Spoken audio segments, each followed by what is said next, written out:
তাহামণি, নানিমণি ও নানিমণি, তোমার নাতির জন্য আজ কি বানালে? নানিমণি সস্নেহে, এই নাও তাহামণি, তোমার প্রিয় নারকেলের পুর দেওয়া লুচি, ২০টা ভেজেছি, সব তোর একার জন্য। তাহামণি লুচি দেখে মুখ ভার করে, ২০টা? এতগুলো কে খাবে নানিমণি? আমি তো আর একটা আস্ত ডাইনোসর নই, আমার পেটে এত ঢোকে না। এ কি রে, তোর না খাওয়া লুচি আমি এখন কি করব? তোর বাবা তো ডায়েটে। তুমি লুচিগুলো প্যাকেজ করে রেখে দাও, আর আমাকে সেই লুচি না খাওয়ার পুরস্কার হিসাবে তোমার স্মার্টফোনটা আধ ঘন্টার জন্য দাও। নানিমণি অবাক হয়ে, লুচি না খাওয়ার পুরস্কার? তুই তো একটা নতুন নিয়ম বানাচ্ছিস। আমার ফোনটা কেন?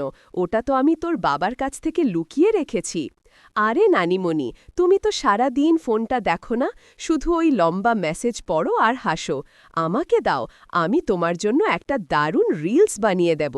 তোমার লুচিগুলো ভিডিওতে হিট হবে। রিলস? সেটা আবার কি? আমি কি মাছের রিল বানাতে যাব? না গো দুষ্টু নানিমণি, রিলস হলো ভিডিও। তাহলে তোমার লুচির নাম হবে ট্রেন্ডি নানিমণি লুচি। হেসে ফেলে, ঠিক আছে, আগে ৫টা লুচি খা, তারপর ফোন দেব। আর শোন, রিলসে কিন্তু আমাকে একটা আধুনিক চশমা পরে দেখাতে হবে। তাহামণি লুচি হাতে নিয়ে আনন্দে, এই তো আমার সেরা নানিমণি, আধুনিক নানিমণি এবার রিল স্টার হবে।